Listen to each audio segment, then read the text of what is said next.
नमस्कार दोस्तों, मैं राणा चंदन स्टडी अफेयर्स के यूट्यूब चैनल पे आप सभी का एक बार फिर से स्वागत करता हूं। दोस्तों, आधुनिक भारत के इतिहास के आज 19वीं क्लास में हम लोग एक नए चैप्टर की शुरुआत करने जा रहे हैं, जो है 19वीं सदी के सामाजिक एवं धार्मिक सुधार आंदोलन। काफ़ी महत्वपूर्ण चैप्टर है दोस्तों, और इससे बहुत सारे प्रश्न आधुनिक भारत से के इतिहास से अगर कहीं प्रश्न बनते हैं तो सबसे ज़्यादा प्रश्न इस चैप्टर से पूछे जाते हैं। दोस्तों, इस चैप्टर को, चूँकि ये चैप्टर बड़ा है, तो हम लोग इसको चार पार्ट में सॉल्व करेंगे। सबसे पहले हम लोग देखेंगे आंदोलन के कारण क्या है, फिर जो सुधार आंदोलन हुए, हिंदू सुधार आंदोलन, मुस्लिम सुधार आंदोलन, फारसी सुधार आंदोलन, सिख सुधार आंदोलन करके उसके बाद कुछ सामाजिक सुधार भी आंदोलन हुए, जैसे सती प्रथा, शिशु वध, दास प्रथा, विधवा पुनर्विवाह, बाल विवाह। इन सारे को हम लोग चार पार्ट में सॉल्व करेंगे। उसी के तहत आज हम लोग पहले पार्ट में, जो 19वीं सदी के सामाजिक एवं धार्मिक सुधार आंदोलन होगा, उसके पहले पार्ट में हम लोग आंदोलन के कारणों को समझेंगे। फिर हिंदू सुधार आंदोलन के तहत राजा राम मोहन राय के बारे में जानेंगे, उनकी पूरी जीवनी को अच्छी तरह से समझने का प्रयास करेंगे। दोस्तों, एक महान सुधारक थे। इन्होंने भारत में धार्मिक और सामाजिक सुधार आंदोलन की एक पताका जो फहराई, ये इसके अग्रदूत कहे जाते हैं। एक महान धार्मिक और सामाजिक सुधारक हैं राजा राम मोहन राय, ठीक है। और इन्हीं के कारण इन्हें समाज सुधार का अग्रदूत, नवजागरण के प्रणेता आदि नामों से, उपाधि से इन्हें जाना जाता है। उसके बाद हम लोग ब्रह्म समाज के बारे में पढ़ेंगे, क्योंकि राजा राम मोहन राय ने ही ब्रह्म समाज की स्थापना की थी। और उसके बाद ब्रह्म समाज से जुड़े केशव चंद्र के बारे में समझेंगे। तो दोस्तों, इसे हम लोग एक एक करके सॉल्व करेंगे। सबसे पहले हम लोग देखते हैं कि 19वीं सदी के धार्मिक और सामाजिक सुधार आंदोलन की पृष्ठभूमि क्या थी। उसे हम लोग कंटेंट के माध्यम से समझेंगे और फिर 45 एमसीक्यू के माध्यम से इसे पूरे पार्ट 1 को सॉल्व करेंगे। आधुनिक भारतीय राष्ट्रवाद के इतिहास में बुद्धिजीवी वर्ग, यही जो बुद्धिजीवी वर्ग है, जो कि राजा राम मोहन राय हुए, केशव चंद्र सेन हुए, स्वामी विवेकानंद, दयानंद सरस्वती, ये लोग, इनकी निर्णायक भूमिका रही है। उन्होंने भारतीय समाज को पर्याप्त सीमा तक आधुनिक राष्ट्र के रूप में विकसित किया और राष्ट्र के अनेक प्रगतिशील सामाजिक धार्मिक सुधारवादी आंदोलनों को संयोजित किया। दोस्तों, चूंकि मुगल काल के पतन के बाद भारत एक पुरातन जिंदगी जी रहा था, जबकि इन्होंने इसे एक नव संचार देने का काम इन बुद्धिजीवियों ने किया। ये भारत की प्राचीन संस्कृति पर गर्व करते हुए आधुनिक पश्चिमी उदारवाद के विचारों को आत्मसात करते रहे, तथा उन्होंने उदीयमान भारत के राष्ट्र की निर्माण की समस्याओं को समझा कि कैसे राष्ट्र का निर्माण किया जा सकता है। अब हम लोग देखते हैं इस आंदोलन के कारण क्या थे। तो भारत में धार्मिक एवं सामाजिक आंदोलनों के उद्भव के कई कारण गिनाए जा सकते हैं। एक तो सबसे पहले मुगल साम्राज्य के पतन के बाद भारत की राजनीतिक एकता नष्ट हो गई थी और अंग्रेजों ने इस कमजोरी का फ़ायदा उठाया और धीरे धीरे भारत को और कमज़ोर किया। जैसे जैसे भारत पर अंग्रेजों का प्रभुत्व बढ़ा, शोषण की गति तेज होती गई, क्योंकि अंग्रेजों का लक्ष्य ही था भारत से अधिक मात्रा में धन कमाना। उसके लिए वो आर्थिक शोषण, सामाजिक शोषण, हर तरह के शोषण करने के लिए तैयार थे। परिणाम स्वरूप आर्थिक स्थिति कमज़ोर हो गई, और जिसका प्रभाव, अगर किसी भी देश की या किसी भी व्यक्ति की आर्थिक स्थिति कमज़ोर होती है तो सबसे पहले उसका सामाजिक और धार्मिक जीवन पर प्रभाव पड़ता है, जो कि देश पे भी यही हाल हुआ। आर्थिक विपन्नता के साथ सामाजिक कुरीतियाँ, भेदभाव, धार्मिक अंधविश्वास बढ़ते चले गए, और इन्हीं सब चीज़ों को सुधारने के लिए उन्होंने एक धर्म सुधार आंदोलन चलाया। और साथ ही 1813 ईस्वी में, जैसे कि आप सभी को पता है कि 1813 ईस्वी के एक्ट के द्वारा भारत में ईसाई मिशनरियों को आने की प्रवेश की अनुमति मिल गई, जिसके बाद तो यहाँ पे और बड़े पैमाने पर धार्मिक हस्तक्षेप, सामाजिक हस्तक्षेप किया जाने लगा अंग्रेजों के द्वारा। इन ईसाई धर्म प्रचारकों ने सामाजिक कुरीतियों को धर्म में सम्मिलित करते, जो देश में व्याप्त जो सामाजिक कुरीतियाँ थी उसको धर्म से जोड़ दिया, और हिंदू और मुस्लिम धर्म को हीन दिखा के ईसाई धर्म को इन्होंने उच्च कुल का माने अपने जो देश के हिंदू और मुस्लिम धर्म थे, इसे निम्न वर्ग का दिखाया जाने लगा। और इस कारण धर्मांतरण की जो प्रवृत्ति है वो तेज हो गई। देश को, ये इन लोग का लक्ष्य ही था कि देश में ईसाई का प्रचार करना, तो कन्वर्ट लोग होने लगे, हिंदू मुस्लिम ये लोग ईसाई धर्म में कन्वर्ट होने लगे। असंख्य हिंदुओं ने ईसाई धर्म स्वीकार किया। धर्मांतरण की इस बढ़ती प्रवृत्ति पर अंकुश लगाने के निमित्त अनेक हिंदू और मुसलमान अग्रसर हुए, जिनमें कि राजा राम मोहन राय अग्रदूत कहे जा सकते हैं। इनके सम्मिलित प्रयासों से अनेक धार्मिक और सामाजिक आंदोलन हुए, और जिसके बाद ही हमने देखेंगे कि कई सारे धर्म सुधार आंदोलन हुए। साथ में जो हमारे समाज में कुरीतियाँ थी, सती प्रथा, शिशु वध, दास प्रथा, विधवा पुनर्विवाह, बाल विवाह, ऐसी सामाजिक कुरीतियों को भी दूर किया गया, ठीक है। अब हम लोग देखते हैं राजा राम मोहन राय की जीवनी को एक बार समझ लेते हैं। आगे हम लोग प्रश्न उत्तर को भी सॉल्व करेंगे, लेकिन पहले यहाँ पे हम लोग उनकी जीवनी को देख लेते हैं। राजा राम मोहन राय, इनका जन्म 1772 ईस्वी में बंगाल के राधानगर गांव में हुआ था और यह एक ब्राह्मण परिवार से संबंधित थे, ठीक है। और इनकी मृत्यु 1772 में जन्म हुआ और 1833 ईस्वी में इनकी मृत्यु हो गई। टोटल 61 वर्ष जिए। और कहाँ पे इनकी मृत्यु हुई? तो इंग्लैंड के ब्रिस्टल शहर में। 1803 ईस्वी में ईस्ट इंडिया कंपनी के रंगपुर स्थित कलेक्ट्रेट में इन्होंने लिपिक की नौकरी प्राप्त की और बाद में वह दीवान के पद पर भी पहुंच गए थे, लेकिन 1814 में इन्होंने कंपनी से इस्तीफा दे दिया, ठीक है। आगे बढ़ते हैं। वे यानी राजा राम मोहन राय एक प्रकांड विद्वान थे। वे संस्कृत, फारसी, अरबी, अंग्रेजी, ग्रीक, यहूदी, फ्रेंच, लैटिन आदि लगभग 12 भाषाओं के ज्ञाता थे। इसी से आप अंदाज़ा लगा सकते हैं कि राजा राम किस व्यक्तित्व के धनी थे। 12 भाषा में उन्हें मुजबानी याद था। शिक्षा के क्षेत्र में इनके बहुत सारे सुधार किए गए हैं। जैसे 1817 ईस्वी में डेविड हेयर की सहायता से इन्होंने कलकत्ता में हिंदू कॉलेज की स्थापना की। कलकत्ता में हिंदू कॉलेज की स्थापना 1817 में किसने? राजा राम मोहन राय ने डेविड हेयर की सहायता से की थी, जो कि इन्हीं कॉलेज को बाद में प्रेसिडेंसी कॉलेज के नाम से जाना जाने लगा, ठीक है। और इनके साहित्य के क्षेत्र में भी रुचि थी। देश में जो कुरीतियाँ थी उनमें उन्होंने वो चाहे ईसाई धर्म से हो, हिंदू धर्म से हो या मुस्लिम धर्म से, हर धर्म से संबंधित जो कुरीतियाँ थी उस पर इन्होंने जमकर प्रहार किया। और इसी में 1809 ईस्वी में इन्होंने फारसी भाषा में एक पत्रिका लिखी जिसका नाम था तुहफात उल मुवाहिदीन।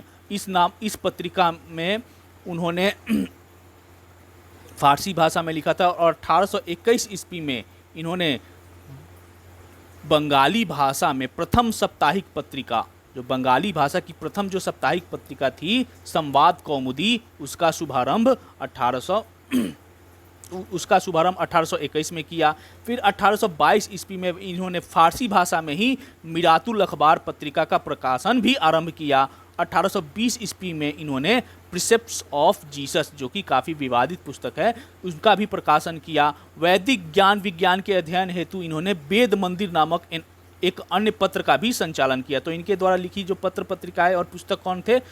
तुहफात उल मुआविदीन, उसके बाद संवाद कौमुदी, मिरातुल अखबार, प्रिसेप्ट्स ऑफ जीसस, वेद मंदिर, इन सब की रचना इन्होंने राजा राम मोहन राय ने की, ठीक है। और कुछ संस्थाएं भी, बहुत सारे संस्थाओं का भी इन्होंने स्थापना की। उनमें सबसे पहले जो स्थापित उनकी द्वारा संस्था थी वो थी 1814 की आत्मीय सभा। फिर 1821 में इन्होंने कलकत्ता एकतावादी समिति की स्थापना की और फिर 20 अगस्त 1828 ईस्वी को ब्रह्म समाज की इन्होंने स्थापना की थी, ठीक है। आगे बढ़ते हैं। 1822 ईस्वी में राजा राम मोहन राय ने अपनी जो पुस्तक थी हिंदू उत्तराधिकारी नियम, इसको प्रकाशित किया और इन्हीं के प्रयासों से 4 दिसंबर 1829 के तहत जो एक्ट पारित हुआ, सती प्रथा से संबंधित, सती प्रथा पर पाबंदी लगा दिया गया, उससे संबंधित कानून पारित हुआ। उनके प्रयासों से, तो राजा राम मोहन राय के प्रयासों से ही लॉर्ड विलियम बेटिक द्वारा यह कानून पारित किया गया था।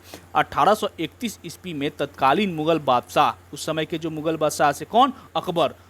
अकबर द्वितीय। आपको पता होगा कि उस समय जो मुगल बादशाह थे वह कंपनी के द्वारा पेंशन भोगी बन गए थे। तो अकबर द्वितीय ने, उन्होंने अपने प्रतिनिधि के तौर पर राजा राम मोहन राय को इंग्लैंड भेजा और अकबर द्वितीय ने उन्हें राजा की उपाधि दी थी। राम मोहन राय पहले इनका नाम था, बाद में इनके नाम के आगे जोड़ दिया गया राजा राम मोहन राय। और यह राजा की उपाधि किसने दी थी? तो मुगल बादशाह अकबर द्वितीय ने। इनको कई उपाधियों के से जाना जाता है दोस्तों, उनमें हम लोग कुछ उपाधियों की चर्चा करेंगे जो कि अक्सर प्रश्न पूछे जाते हैं।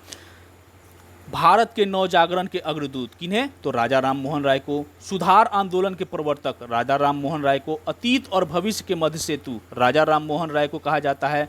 भारतीय राष्ट्रवाद के जनक, पत्रकारिता के अग्रदूत, 9 दिन का प्रातः तारा तथा आधुनिक भारत के पिता, इन सारी उपाधियों से सुशोभित किया जाता है किनको? राजा राम मोहन राय। ये इनकी थी एक संक्षिप्त जीवनी। अब हम लोग एक एक करके प्रश्न उत्तर को लेंगे और जहाँ ज़रूरत होगी वहाँ व्याख्या से समझने का प्रयास करेंगे, जिससे कि यह टॉपिक पूरी तरह आप सभी को याद हो जाए। पहला प्रश्न लेते हैं दोस्तों। निम्न महापुरुषों में से किसे आधुनिक भारत का पिता एवं नव जागरण का अग्रदूत कहा जाता है? स्वामी विवेकानंद, राजा राम मोहन राय, रविन्द्रनाथ टैगोर, रामकृष्ण परमहंस। तो अभी हम लोगों ने देखा इतना देर से ये सारी जो उपाधियां है वह राजा राम मोहन राय को दी गई है। कौन कौन? आधुनिक भारत के पिता और नव जागरण के अग्रदूत राजा राम मोहन राय। दूसरा प्रश्न, यहाँ पे हम लोग व्याख्या देख लेते हैं। आधुनिक भारत के पिता, नव जागरण के अग्रदूत, भारतीय राष्ट्रवाद के जनक, सुधार आंदोलन के प्रवर्तक आदि उपाधियों से इन्हें नवाजा गया है।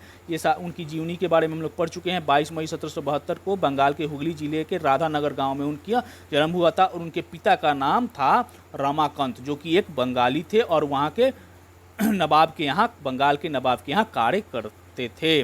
नेक्स्ट क्वेश्चन, भारतीय राष्ट्रवाद का जनक किसे माना जाता है? स्वामी विवेकानंद, केशव चंद्र सेन, दयानंद सरस्वती, राजा राम मोहन राय। तो भारतीय राष्ट्रवाद के जनक राजा राम मोहन राय। ठीक है।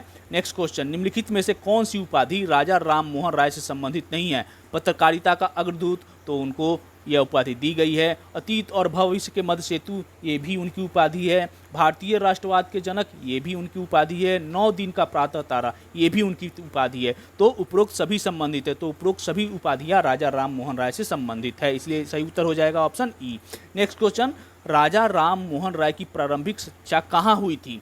पटना एवं वाराणसी में, कोलकाता एवं भुवनेश्वर में, दिल्ली एवं पंजाब में या मुंबई में? तो इनकी प्रारंभिक शिक्षा जो थी वो पटना और बनारसी में संपन्न हुई थी। यहाँ पे देख लेते हैं, व्याख्या में एक नज़र डाल लेते हैं। राजा राम मोहन राय की जो शिक्षा थी वो प्रायः पटना और बनारसी में हुई थी प्रारंभिक शिक्षा। ये बहुमुखी प्रतिभा के धनी और बहुत बड़े विद्वान थे। हमने देखा भी उनकी पृष्ठभूमि संक्षेप में।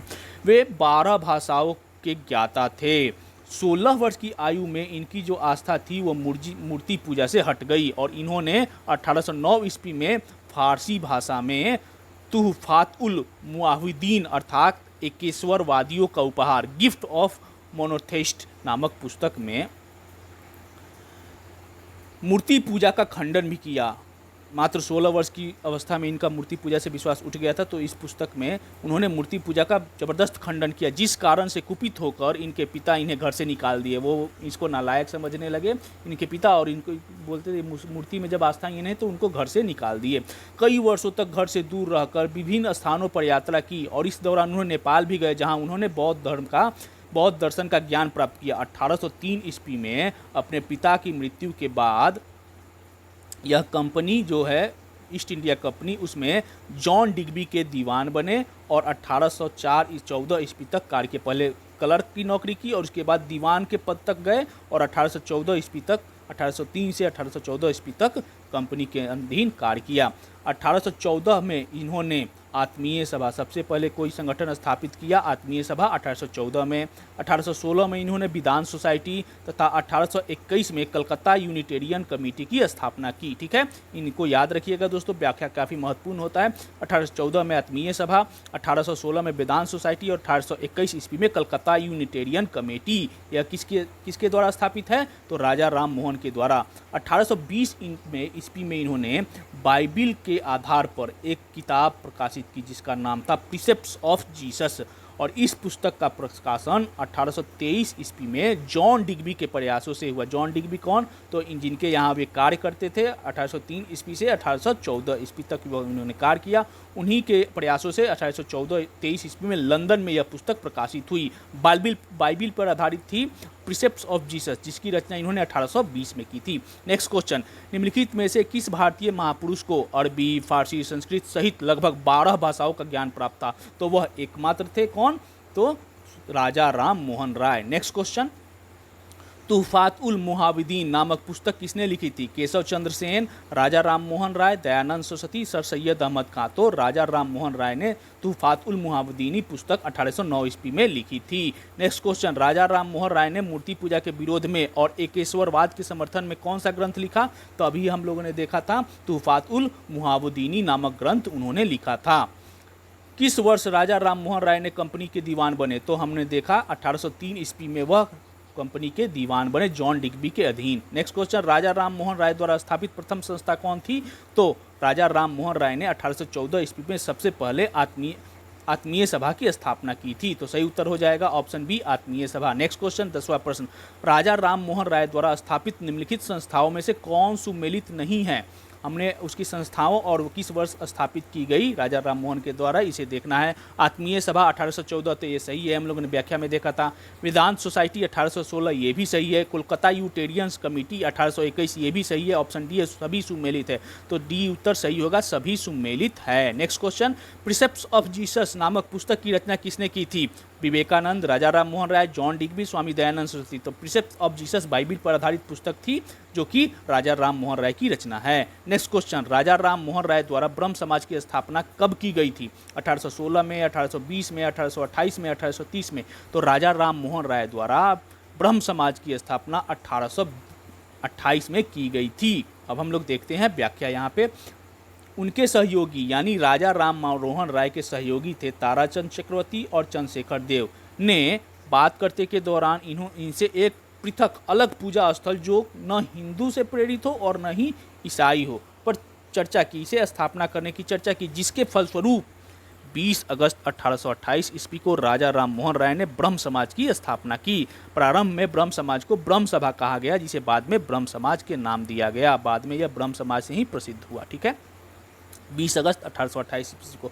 ब्रह्म समाज का स्वरूप भारतीय था तथा इसे अद्वैतवादी हिंदुओं की संस्था कहा जा सकता है। हिंदू धर्म पे से आधारित थी यह संस्था ब्रह्म समाज, जिसका उद्देश्य हिंदू धर्म में जो अनेक कुरीतियाँ, रूढ़िवादी अंधविश्वास जो फैल गए थे उसे मुक्त करके एक नवीन रूप प्रदान करना था। हिंदू धर्म में सुधार आंदोलन था, हिंदू धर्म सुधार आंदोलन कहा जा सकता है।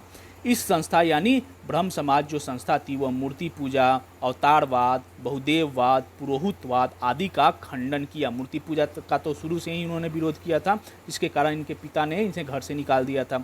ईश्वर की एकता पर बल दिया, यानी ये एकेश्वरवाद पे विश्वास करते थे, यानी एक ईश्वर है। इन्हें आत्मा की अमरता पर पूर्ण विश्वास था, बाकी सब पे विश्वास नहीं था, लेकिन आत्मा जो है अमर है, यह उनकी मुख्य विशेषता थी, इस पे वह विश्वास करते थे। राजा राम मोहन राय केवल धर्म सुधार तक सीमित नहीं रहे, इन्होंने समाज के अंदर जो बड़ा व्याप्त जो कुरीतियाँ थी, जैसे सती प्रथा, बहु विवाह, बाल विवाह, प्रदा प्रथा, छुआछूत, जाति प्रथा आदि पर भी इन्होंने जमकर प्रहार किया। आप चाहे पुस्तकें से हो या संस्था हो, अखबार हो, जिनमें भी इन सारे समाज की जो कुरीतियाँ फैली थी, हिंदू धर्म की जो कुरीतियाँ थी, रीति रिवाज थे, उस पर तो किया ही, साथ में सामाजिक कुरीतियों पर भी इन्होंने जमकर प्रहार किया। इन्होंने अंतर्जातीय विवाह व स्त्री शिक्षा पर विशेष बल दिया और स्त्रियों को संपत्ति में उत्तराधिकार दिलाने के लिए भी प्रयत्न किया। देखिए उस समय इनकी ये सोच रहा करती थी। आगे बढ़ते हैं। इन्होंने एक डच थे डेविड हेयर, इनकी सहायता से 1817 ईस्वी में कलकत्ता में हिंदू कॉलेज की स्थापना की तथा 1825 ईस्वी में इन्होंने वेदांत कॉलेज की भी स्थापना की। नेक्स्ट क्वेश्चन, प्रारंभ में ब्रह्म समाज किस नाम से जाना जाता था? ऑप्शन है आपके सामने, आदि ब्रह्म समाज, भारतीय ब्रह्म समाज, ब्रह्म सभा, साधारण ब्रह्म समाज। तो प्रारंभ में जो स्थापना हुई थी उस समय ब्रह्म समाज ब्रह्म सभा के नाम से जाना जाता था। ठीक है, कोलकाता हिंदू कॉलेज की स्थापना राजा राम मोहन राय ने किसकी सहायता से की थी? John Digby, David Hare, Lord William Bentinck, Akbar द्वितीय। तो डच थे डेविड हेयर, इनकी सहायता से इन्होंने कलकत्ता में हिंदू कॉलेज की स्थापना की थी 1817 ईस्वी में। नेक्स्ट क्वेश्चन, किसे पत्रकारिता का अग्रदूत के नाम से जाना जाता है? तो कई बार हम लोगों ने इसकी चर्चा की है, राजा राम मोहन राय को। राजा राम मोहन राय को पत्रकारिता का अग्रदूत माना जाता है। समाचार पत्रों की आज़ादी के लिए उन्होंने जन जागरण फैलाया। 1821 ईस्वी में इन्होंने बंगाली भाषा में संवाद कौमुदी तथा प्रज्ञा का चांद नामक पत्र का प्रकाशन किया। 1822 ईस्वी में फारसी भाषा में इन्होंने मिरातुल अखबार प्रकाशित किया तथा अंग्रेजी में ब्रह्मनिकल मैगजीन प्रकाशित की। ठीक है, इनके साथ ही इन्होंने बंगला व्याकरण का संकलन किया तथा हिंदू उत्तराधिकार नियम नामक पुस्तक का भी प्रकाशन किया। तो कौन कौन से पत्रकारिता अग्रदूत कहा गया? क्यों? क्योंकि उन्होंने संवाद कौमुदी, प्रज्ञा चांद नामक बंगाली पत्रिका प्रकाशित की, साथ में फारसी भाषा में मिरातुल अखबार का भी प्रकाशन किया 1822 में, और अंग्रेजी में ब्रह्मनिकल मैगजीन का भी प्रकाशित किया। ठीक है, नेक्स्ट क्वेश्चन, आगे व्याख्या देखते हैं। इन्होंने सती प्रथा का घोर विरोध किया, और किस पुस्तक में? संवाद कौमुदी नामक जो इनकी पुस्तक थी या पत्र था, उनमें इन्होंने सती प्रथा का घोर विरोध किया। सती प्रथा के विरोध की प्रेरणा उन्हें कहाँ से मिली? तो 1811 ईस्वी में उनके बड़े भाई जो थे जगमोहन, उनकी मृत्यु हो गई, और मृत्यु के बाद उस समय सती प्रथा का जो रिवाज था कुछ कुल में जबरन उनकी भाभी जो थी अलका मंजरी, उनको सती होना पड़ा था। इस व्यथा से वो काफ़ी दुखी हुए, इस घटना से वो काफ़ी व्यतीत हुए और इसी के बाद इन्होंने समाज में आंदोलन चलाया। किसके विरुद्ध? सती प्रथा के विरुद्ध। और अंततः इन्हें सफलता मिली। उस समय के जो लॉर्ड गवर्नर थे लॉर्ड विलियम बेटिक 1829 ईस्वी में सती प्रथा के विरोध में कानून बनाने पर मजबूर हो गए। इन्हीं के प्रयासों से लॉर्ड विलियम बेटिक ने कानून बनाया। नेक्स्ट को व्याख्या देखते हैं। राजा राम मोहन राय द्वारा, राजा राम मोहन राय जो थे वो प्रथम भारतीय थे जो समुद्र पार करके इंग्लैंड गए थे। बाकी लोग तो गए थे स्थल मार्ग से, लेकिन समुद्र के मार्ग से इंग्लैंड जाने वाले ये प्रथम व्यक्ति थे। 1831 ईस्वी में कब गए थे? तो मुगल सम्राट जो थे उस समय अकबर द्वितीय, जो कि कंपनी के पेंशन भोगी थे उस समय, अकबर द्वितीय, इन्होंने इन्हें राजा की उपाधि दी और तत्कालीन जो ब्रिटिश सम्राट थे विलियम चतुर्थ, उनके दरबार में पेंशन में की जाने वाली अनियमितताओं के विरोध प्रदर्शन करने के लिए, विरोध जताने के लिए वहाँ उन्होंने भेजा। किसे? तो राजा राम मोहन राय को राजा की उपाधि देकर। पहले राम मोहन राय के नाम से जाना जाते थे, लेकिन अकबर द्वितीय ने उन्हें राजा की उपाधि दी थी। और 27 सितंबर को वहीं इंग्लैंड के ब्रिस्टल, 27 सितंबर 1833 ईस्वी को इंग्लैंड के ब्रिस्टल में ही मस्तिष्क ज्वर से पीड़ित होने के कारण इनकी मृत्यु हो गई। और ब्रिटेन के जो इंग्लैंड का जो ब्रिस्टल शहर है वहीं पे जहाँ पे राजा राम मोहन राय का कब्र है, उनके कब्र के बगल में ही भारत के एक और स्वतंत्रता सेनानी जो थे गरम दल के मदन लाल ढींगरा, इनका भी कब्र उन्हीं के बगल में है। ठीक है। सुभाष चंद्र बोस ने राजा राम मोहन राय को युगदूत की उपाधि से सम्मानित किया है। 1830 ईस्वी में ब्रह्म समाज का जो ट्रस्ट डीड जब लिखा गया, किसके द्वारा? राजा राम मोहन राय के द्वारा। तो इसमें राजा राम मोहन राय ने अपनी मृत्यु के बाद अपने 2 शिष्य, कौन? महर्षि द्वारकानाथ टैगोर तथा पंडित रामचंद्र विद्यावागीश, इनको ब्रह्म समाज का संचालन नियुक्त किया। अपने डीड में जो ब्रह्म समाज का जो ट्रस्ट था, डीड था, उसमें इन्होंने इन्हें अपना उत्तराधिकारी चुना और 10 वर्षों तक इन दोनों ने ब्रह्म समाज का संचालन किया। अब द्वारकानाथ टैगोर कौन है? तो द्वारकानाथ टैगोर रविंद्रनाथ टैगोर के दादाजी हैं। द्वारकानाथ टैगोर के पुत्र देवेंद्रनाथ टैगोर और देवेंद्रनाथ टैगोर के पुत्र रविंद्रनाथ टैगोर हुए। ठीक है। देवेंद्रनाथ टैगोर भी ब्रह्म समाज के संचालन हुए थे। नेक्स्ट क्वेश्चन, संवाद कौमुदी नामक बंगाली पत्रिका का प्रकाशन किसके द्वारा किया गया था? तो अभी तक हम लोगों ने व्याख्या में देखा, आसानी से इसका उत्तर दे सकते हैं, राजा राम मोहन राय द्वारा। और इसी में इन्होंने सती प्रथा का घोर विरोध किया था। संवाद कौमुदी नामक बंगाली पत्रिका में राजा राम मोहन राय ने कौन सी प्रथा का विरोध किया? तो अभी हमने चर्चा भी की, सती प्रथा का विरोध किया। नेक्स्ट क्वेश्चन, सती प्रथा को किस गवर्नर जनरल ने गैर कानूनी घोषित कर दिया था? Lord Curzon, Lord William Bentinck, Lord Johnson, Lord Canning. तो 1829 ईस्वी में राजा राम मोहन राय के प्रयासों से गवर्नर जनरल जो उस समय के थे लॉर्ड विलियम बेटिक, इन्होंने सती प्रथा को गैर कानूनी घोषित करते हुए कानून बनाया था। नेक्स्ट क्वेश्चन, मुगल सम्राट ने राजा राम मोहन राय को कौन सी उपाधि दी थी? अकबर। किस मुगल सम्राट ने राजा राम मोहन राय को राजा की उपाधि दी थी? तो हम लोग ने कई बार चर्चा की है व्याख्या में, अकबर द्वितीय ने 1833 ईस्वी में इन्हें राजा की उपाधि देकर इंग्लैंड विलियम चतुर्थ के दरबार में भेजा था। नेक्स्ट क्वेश्चन, निम्नलिखित में से किस समाज सुधारक ने 1826 ईस्वी के जूरी अधिनियम का घोर विरोध किया? देवेंद्रनाथ टैगोर, ईश्वर चंद्र विद्यासागर, केशव चंद्र सेन, राजा राम मोहन राय। तो सही उत्तर हो जाएगा दोस्तों राजा राम मोहन राय।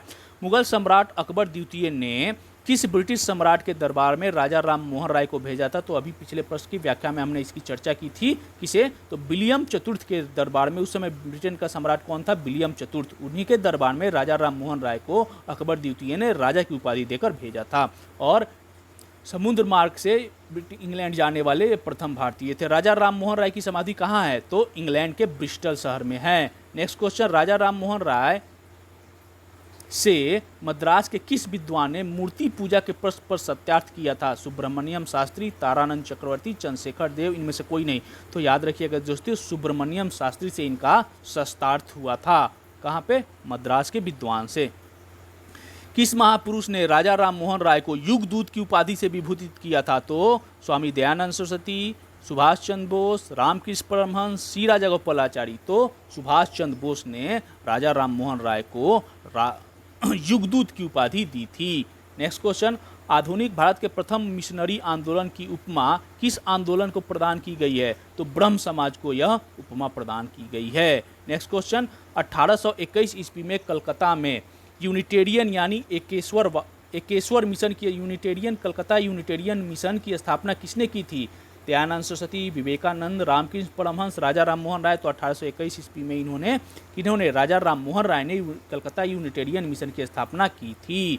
ब्रिस्टल यानी ब्रिटेन के ब्रिस्टल में राजा राम मोहन राय की कब्र के बगल में किस स्वतंत्रता सेनानी की कब्र है? भगत सिंह की, मदन लाल ढींगरा की, लाला लाजपत राय की, उधम सिंह की। तो हमने पिछले प्रश्न के व्याख्या में इसकी चर्चा की थी, मदन लाल ढींगरा की।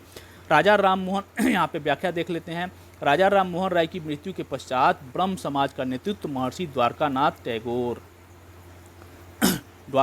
टैगोर जो कि रविन्द्रनाथ टैगोर के पितामह थे एवं पंडित रामचंद्र विद्यावागीश ने संभाला। अपने ट्रस्ट का जो डीड, ब्रह्म समाज का जो ट्रस्ट था उसका डीड जो बनाए थे राजा राम मोहन राय ने, उसमें इन दोनों को अपना उत्तराधिकारी चुना था। और इसके बाद द्वारिकानाथ टैगोर के जो पुत्र हुए देवेंद्र नाथ टैगोर, इन्होंने 1833 से लेकर 1843 तक द्वारकानाथ टैगोर और पंडित रामचंद्र विद्यावागीश ने ब्रह्म समाज को संभाला। उसके बाद द्वारकानाथ टैगोर के पुत्र जो थे देवेंद्र नाथ टैगोर, इन्होंने 1833 ईस्वी में ब्रह्म समाज की बागडोर अपने हाथों में ले ली और ब्रह्म समाज के 9 प्राण का संचार इन्होंने किया। और ईश्वरवादी आंदोलन के रूप में इसे प्रस्थापित करने का श्रेय किनको दिया जाता है? तो देवेंद्र नाथ टैगोर के, जो कि द्वारकानाथ टैगोर के पुत्र और रविन्द्रनाथ टैगोर के पिता हुए। किसने कब संभाला? इन्होंने 1843 ईस्वी में। नेक्स्ट क्वेश्चन, राजा राम मोहन राय की मृत्यु के पश्चात ब्रह्म समाज का नेतृत्व किसने संभाला? क्वेश्चन है, ऑप्शन है आपके सामने, महर्षि द्वारकानाथ टैगोर, पंडित रामचंद्र विद्यावागीश, ए और बी दोनों, देवेंद्र नाथ टैगोर। तो राजा राम मोहन की मृत्यु के बाद 2 लोगों ने, महर्षि द्वारकानाथ टैगोर और पंडित रामचंद्र विद्यावागीश, इन दोनों ने ब्रह्म समाज का नेतृत्व संभाला। इसलिए ऑप्शन सी सही है, ए और बी दोनों। नेक्स्ट क्वेश्चन, द्वारकानाथ टैगोर के पुत्र देवेंद्र नाथ टैगोर ने ब्रह्म समाज की बागडोर किस वर्ष संभाली थी? 1839, 1840, 1843, 1846। तो 1843 ईस्वी में देवेंद्र नाथ टैगोर ने ब्रह्म समाज की बागडोर संभाली थी। अब यहाँ पे व्याख्या देख लेते हैं। इससे पूर्व देवेंद्र नाथ टैगोर जो थे वो कलकत्ता में तत्वरंजनी सभा की स्थापना की थी, जो बाद में 1839 ईस्वी में रूपांतरित होकर क्या हो गया? तत्वबोधिनी सभा। तो तत्वबोधिनी सभा की स्थापना किसने की थी? देवेंद्र नाथ टैगोर ने। उन्होंने बंगाली भाषा में तत्वबोधिनी नामक पत्रिका का भी प्रकाशन किया और यह पत्रिका ब्रह्म समाज की मुख्य पत्रिका कहलाई। कौन? तत्वबोधिनी नामक पत्रिका। इसके जो अन्य प्रमुख संपादक थे वे थे ईश्वर चंद्र विद्यासागर, अक्षय कुमार दत्त, राजनारायण बोस तथा राजेंद्र लाल मित्र। किसके? तो तत्वबोधिनी नामक पत्रिका के अन्य प्रकाशक हुए। तत्वबोधिनी नामक पत्रिका का प्रकाशन किसके द्वारा किया गया था? रविन्द्रनाथ टैगोर के द्वारा, राजा राम मोहन राय के द्वारा, द्वारिकानाथ टैगोर के द्वारा, देवेंद्र नाथ टैगोर के द्वारा। तो देवेंद्र नाथ टैगोर ने तत्वबोधिनी नामक पत्रिका का प्रकाशन किया, जो कि ब्रह्म समाज की महत्वपूर्ण मुख्य पत्रिका कहलाई। विज्ञान तथा धर्मशास्त्रों का ज्ञान कराने के उद्देश्य से ब्रह्म समाज ने किस स्कूल की स्थापना की थी? तत्वबोधिनी स्कूल, ब्रह्म स्कूल, आदि ब्रह्म स्कूल, उपरोक्त सभी। तो तत्वबोधिनी स्कूल की स्थापना की थी। यहाँ व्याख्या देखते हैं। ब्रह्म समाज के सदस्यों को विज्ञान तथा धर्मशास्त्रों का ज्ञान कराने के उद्देश्य से 1840 ईस्वी में तत्वबोधिनी स्कूल की स्थापना की गई थी ब्रह्म समाज के अधीन। और इसके मुख्य सदस्य हुए राजेंद्र लाल मित्र, ईश्वरचंद विद्यासागर, प्यारेलाल चंद्र मित्र, ताराचंद चक्रवर्ती, अक्षय कुमार दत्त। और अक्षय कुमार दत्त इस स्कूल के शिक्षक के रूप में नियुक्त हुए थे। नेक्स्ट क्वेश्चन, देवेंद्र नाथ टैगोर ने किसे ब्रह्म समाज का आचार्य नियुक्त करके स्वयं पहाड़ी क्षेत्र की ओर चले गए? तो देवेंद्र नाथ टैगोर के बाद कौन नियुक्त हुए आचार्य? किसके? ब्रह्म समाज के। ऑप्शन आपके सामने, रविन्द्रनाथ टैगोर, केशव चंद्र सेन, द्वारकानाथ गांगुली, सुरेंद्र नाथ बनर्जी। तो अब आते हैं केशव चंद्र सेन। इसका सही उत्तर होगा देवेंद्र नाथ टैगोर के बाद केशव चंद्र सेन ने ब्रह्म समाज की बागडोर अपने हाथों में ली। 1857 ईस्वी में देवेंद्र नाथ टैगोर ने केशव चंद्र सेन को ब्रह्म समाज की सदस्यता प्रदान की और आचार्य नियुक्त किया तथा स्वयं पहाड़ी क्षेत्र की ओर चले गए। केशव चंद्र सेन के समय ब्रह्म समाज का विस्तार और लोकप्रियता में वृद्धि हुई। इनकी केशव चंद्र सेन भी एक महान समाज सुधारक, धार्मिक सुधारक थे। इनकी शाखा शीघ्र ही बंगाल के बाहर पंजाब, उत्तर प्रदेश, बम्बई, मद्रास तक फैल गई और 1865 ईस्वी में केवल बंगाल में ही इसकी 65 शाखाएँ थी। अब देखते हैं केशव चंद्र सेन और ब्रह्म समाज का क्या था। केशव चंद्र जो सेन थे यह जॉन दी बैप्टिस्ट, ईसा मसीह और सेंट पॉल के जीवन से अत्यधिक प्रभावित थे। इसके अति उदारवादी, ये काफ़ी उदारवादी थे। ब्रह्म समाज की स्थापना हिंदू समाज में व्याप्त कुरीतियों धर्म में व्याप्त कुरीतियों को सुधार हेतु राजा राम मोहन राय ने स्थापित किया था, जिसे द्वारकानाथ टैगोर और देवेंद्र नाथ टैगोर ने आगे बढ़ाया। लेकिन ये काफ़ी उदार चरित्र के व्यक्तित्व थे। कौन? केशव चंद्र सेन। और ईसाई धर्म से थोड़ा ज़्यादा इनका लगाव भी था।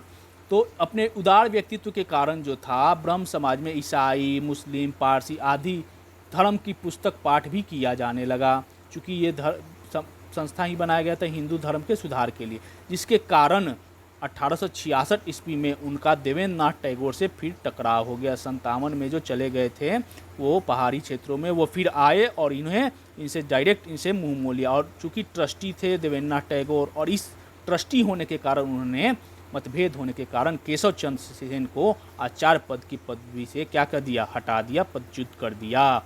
और किस वर्ष ब्रह्म समाज में पहली बार विभाजन हुआ? और 1866 ईस्वी में जब केशव चंद्र सेन को आचार्य पद से हटाया देवेंद्र नाथ टैगोर ने, उस समय ब्रह्म समाज में पहला विभाजन हुआ। तो सही उत्तर हो जाएगा 1866 ईस्वी में। यहाँ व्याख्या देखते हैं। इस प्रकार ब्रह्म समाज की पहली फूट 1866 में पड़ी, और फूट के बाद देवेंद्र नाथ टैगोर का जो संगठन था वो ब्रह्म समाज कहलाया, और देवेंद्र नाथ टैगोर से फूट के केशव चंद्र सेन ने एक अलग संगठन बनाया जो आदि ब्रह्म समाज कहलाया। आदि ब्रह्म समाज ही बाद में 1967 ईस्वी में क्या हो गया? ब्रह्म समाज ऑफ इंडिया, भारतीय ब्रह्म समाज के नाम से प्रसिद्ध हुआ। ठीक है, 1867 होगा, 1867। आदि ब्रह्म समाज के नाम से इन्होंने संस्था बनाया केशव चंद्र सेन ने, जो कि भारतीय ब्रह्म समाज के नाम से प्रसिद्ध हुआ। ब्रह्म समाज अपने को, कौन ब्रह्म समाज? तो देवेंद्र नाथ टैगोर वाली ब्रह्म समाज अपने को हिंदू धर्म का ही अंग बताती थी, और इसी के कारण केशव चंद्र सेन से विरोध भी हुआ था, और इसी के कारण इनका विभाजन भी हुआ। और जबकि भारतीय ब्रह्म समाज यानी केशव चंद्र सेन वाली ब्रह्म समाज अपने को सभी धर्मों को समान समझती थी, सभी धर्मों को प्रवेश अपने में देती थी, और इसी के कारण मतभेद भी हुआ था। 1866 ईस्वी में ब्रह्म समाज में हुए प्रथम विभाजन के पश्चात देवेंद्र नाथ टैगोर का संगठन किस नाम से जाना गया? तो देवेंद्र नाथ टैगोर का जो संगठन था वो ब्रह्म समाज के नाम से ही जाना गया। सही उत्तर हो गया ब्रह्म समाज। नेक्स्ट क्वेश्चन, 35वां क्वेश्चन, 1866 ईस्वी में ब्रह्म समाज में हुए प्रथम विभाजन के पश्चात केशव चंद्र सेन का संगठन किस नाम से जाना गया? ब्रह्म समाज, भारतीय ब्रह्म समाज, साधारण ब्रह्म समाज, उपरोक्त में से कोई नहीं। तो आदि ब्रह्म समाज के नाम से उन्होंने गठन किया, लेकिन वह भारतीय ब्रह्म समाज के नाम से आगे जाना जाने लगा। जैसे ब्रह्म समाज पहले ब्रह्म सभा के नाम से स्थापित हुआ, लेकिन ब्रह्म समाज के नाम से जाना गया, उसी तरह आदि ब्रह्म समाज के नाम से स्थापित हुई संस्था केशव चंद्र के द्वारा, जो भारतीय ब्रह्म समाज के नाम से जाना गया। नेक्स्ट क्वेश्चन, भारतीय ब्रह्म समाज के संस्थापक कौन थे? चूंकि केशव चंद्र सेन ने ब्रह्म समाज से अलग होकर इस संस्था की स्थापना की थी, इसलिए इसके संस्थापक भी भारतीय ब्रह्म समाज या आदि ब्रह्म समाज के संस्थापक केशव चंद्र सेन ही कहलाएंगे। नेक्स्ट क्वेश्चन यहाँ पे हम लोग देख लेते हैं।